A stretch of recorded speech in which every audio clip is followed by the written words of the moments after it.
Good morning everybody and welcome back to another War Thunder video, and today I thought I'd do a discussion about the post-war and World War II argument in War Thunder. Now, I know this has been floating around on the Reddit and on the War Thunder Facebook page for a long time, as well as in numerous YouTube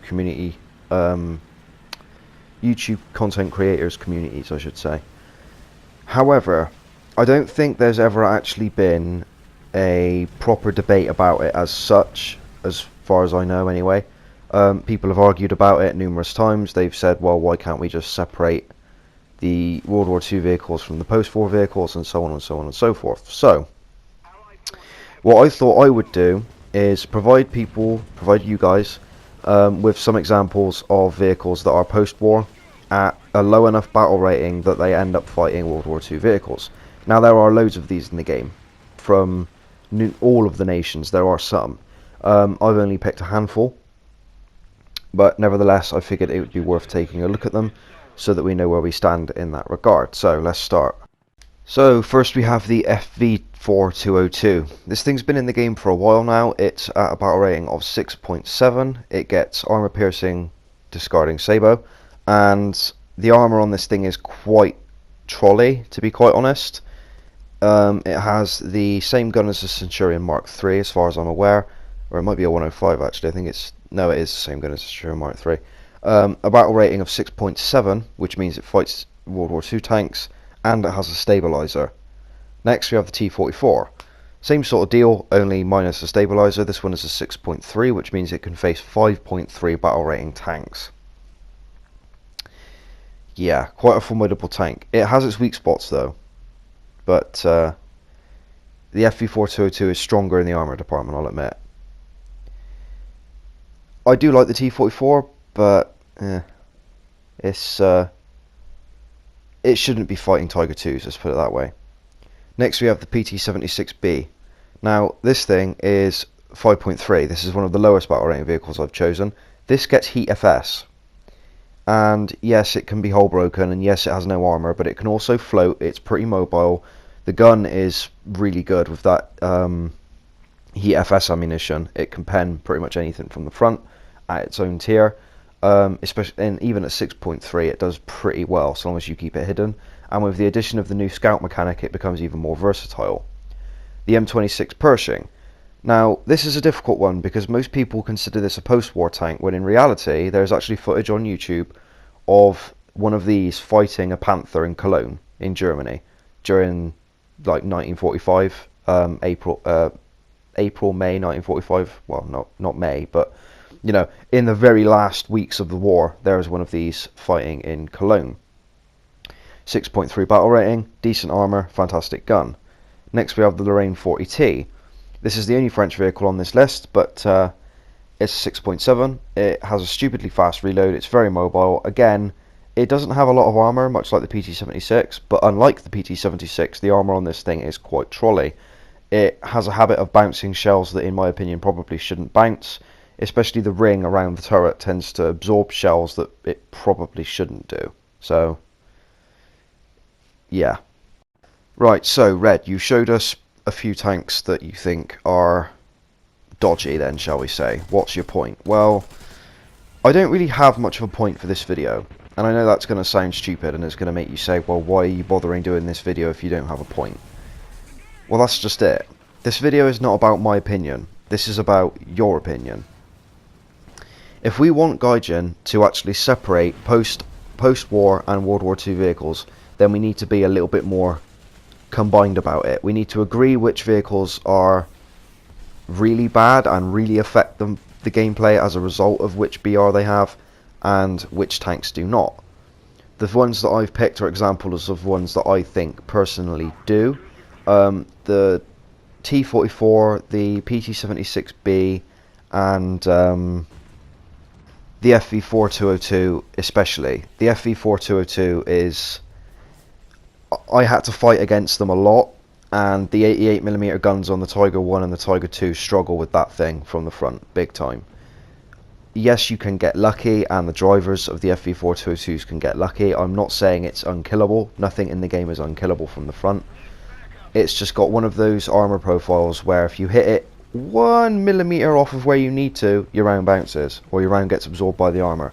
It's very difficult to take out, and it's fighting tanks that don't have post-war heat shells. They don't have the armor. They don't. Well, they have the armor in theory, but that thing gets sabot, so it just punches straight through the front of them. And because they have armor, so say, you know, quote unquote, they have armor, they don't have very good mobility, so they struggle even more.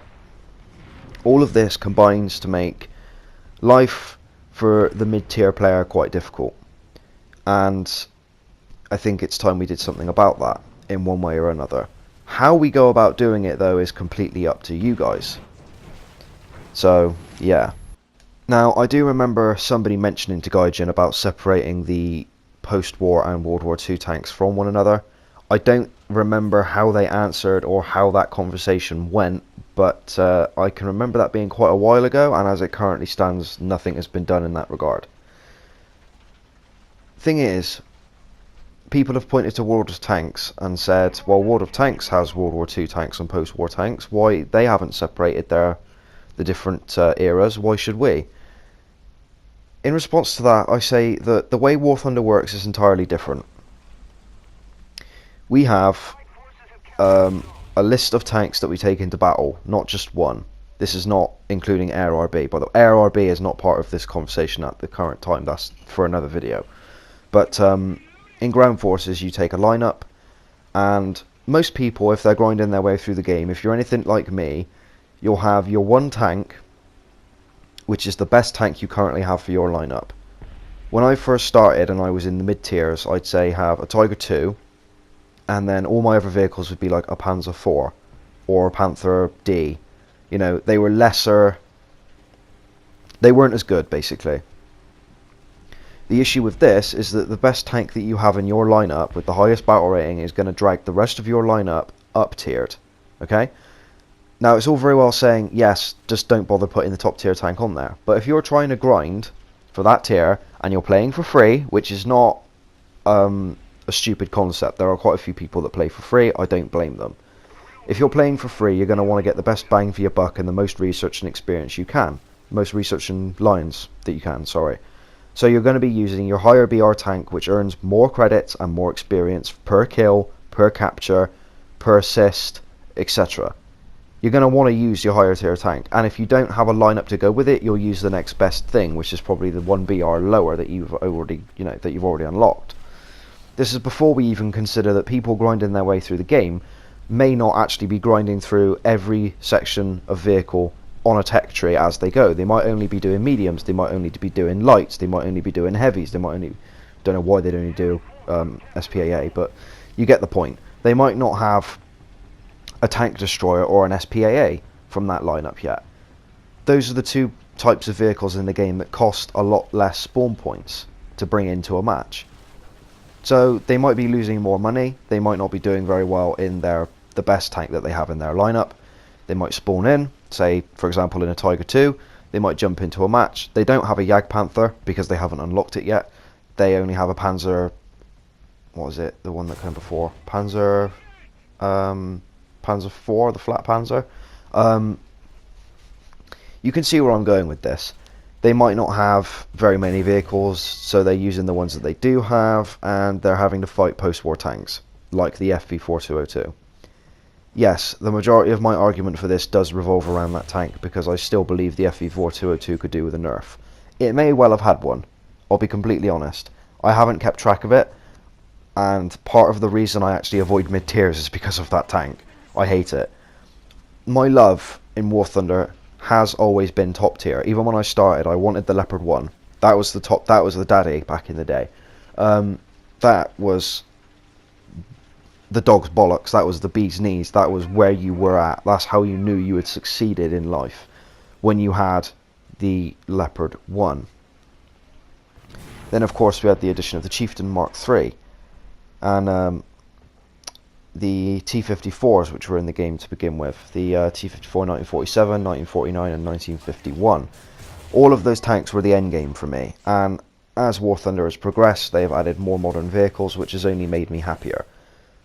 Of course, some more World War II tanks and mid-tier tanks would be nice to see as well, there is a large section of the community that I know loves the mid-tiers far more and loves World War II tanks far more. So that's absolutely fine. But it is nice to have a diverse player base, even though the player base tends to disagree on a lot of stuff most of the time. So to sum up, the fact that mid-tier players have to cope with fighting World War II tanks is truly unfair. Out of the ones I selected, the only one I think that there could be an argument for being made that it should stay where it is the M26 Pershing. And that's only because, like I said, even though most people consider it a post-war tank, and it is, they mostly fought in Korea, but there were some that fought at the very end of World War II. That's when they first started being brought in. Anyway, thank you guys very much for watching. Let me know what you think in the comment section on Reddit, in the comments in the video, wherever else this video may end up. I want to know what you think about this subject. Please like, share and subscribe for more. Thank you very much for watching, and there will be another video coming up, but it might not be for a few days yet because I'm working and I've got to go away and all sorts of stuff. So I'll see you in the next video. Cheers!